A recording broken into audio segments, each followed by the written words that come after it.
Now on Denver 7. New details in the police shooting where officers shot a suspect and multiple innocent bystanders. What police are saying went wrong. Only a few states have raised the penalty for harming a canine officer. The push happening now to make this a federal offense and get canines the same emergency treatment as people when they're hurt. And there's a new effort to make it so gig workers get to keep more of the money that they earn from delivery and rideshare apps. The new types of apps starting to make this possible. Plus, 10 years since the tragic Aurora theater shooting. How the community is remembering the 12 lives lost. Thank you for joining us at 4. I'm Jessica Porter. We start out with the police shooting in downtown Denver over the weekend, where at least 6 innocent bystanders ended up in the hospital. Today, Denver police gave an update on that shooting, telling their side of the story. Denver 7's chief investigator Tony Kovaleski joins us live here in the studio to break down those new details. Yes, Jessica, we learned it started when police witnessed an altercation between 2 men as the bars cleared out about 1:30 Sunday morning in the heart of Lodo. It unfolded in a matter of seconds and has been the focus of 3 full days of investigating. Our community now asking about decisions by 3 officers to shoot near innocent bystanders, wondering if something went wrong. Well, it's certainly concerning, and it justifies, it demands a review by the department from a tactics standpoint, from a policy standpoint, and I think that will absolutely occur. Did something go wrong? Yeah, 6 people additionally that shouldn't have been injured got injured that night. Commander Matt Clark candidly and meticulously explained how a police response to an altercation between 2 men ended in 7 gunshots by 3 police officers. Commander Clark offered new details, saying the suspect ignored verbal instructions, attempted to walk away from police, and he showed this picture.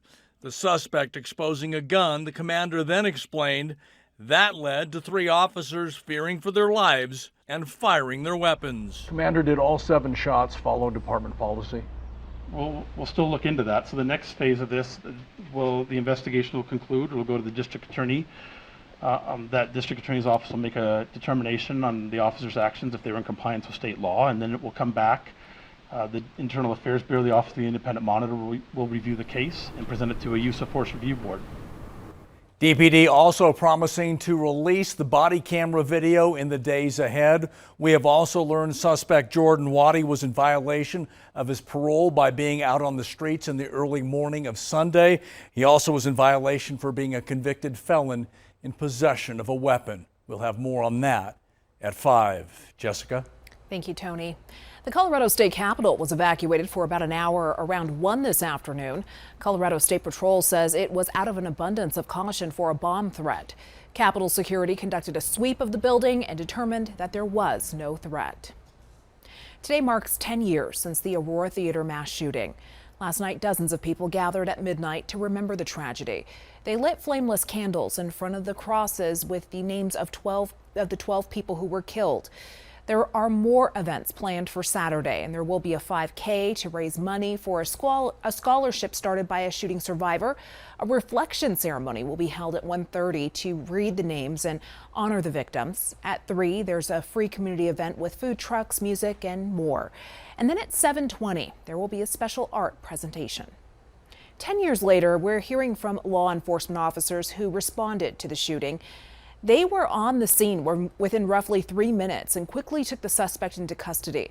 With dozens of people shot and not enough ambulances, Lieutenant Stephen Redfearon ordered patrol units to start taking victims to nearby hospitals, a heat-of-the-moment tactic that proved to be life-saving. I grabbed one of the officers there that had an unmarked car, and I said, dude, just pull your car up. And we just started loading people in. And officers were coming out of the back of the theater, literally holding people together. And then they would just get right in the back seat and off they went. Unbelievable. And those actions are now the model for departments across the nation and around the world during mass shootings. Redfern is now the deputy chief of Boulder Police after a 22-year career in Aurora. There's a shortage across the country of city bus drivers. 71% of transit agencies surveyed recently say they've had to cut or delay service because they don't have enough drivers. It's a problem that started before the pandemic, but transportation advocates say the pandemic has just made the situation worse. A report out today from the Foundation Transit Center looks at what it's going to take to turn things around. It's partly just the job overall has degraded in quality. It used to be a reliable gateway into the middle class, but the wages, as a lot of middle class jobs, just don't go as far as they used to. He says some cities are seeing success, offering signing bonuses up to $6,000 if the person already has a CDL. Others are asking retired drivers to come back. I think there needs to be more of a focus on making sure they stay with the agency after that, because we're seeing lots of folks after a year or two just not able to keep up with the job. And so they're leaving to go to other fields. And if you have a CDL right now, you're very much in demand worker. So you have some options about where you work.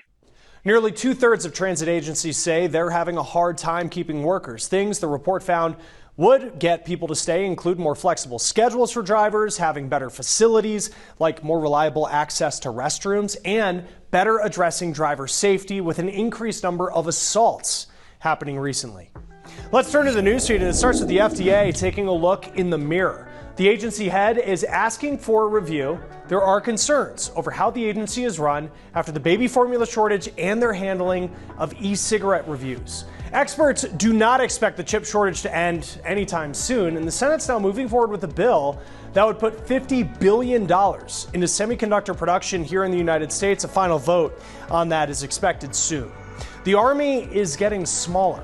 The branch is expecting the amount of soldiers to shrink over the next 2 years. The top general saying they're facing unprecedented challenges in bringing in new recruits. The Army expects to be about 10,000 soldiers short of what it planned at the end of this fiscal year.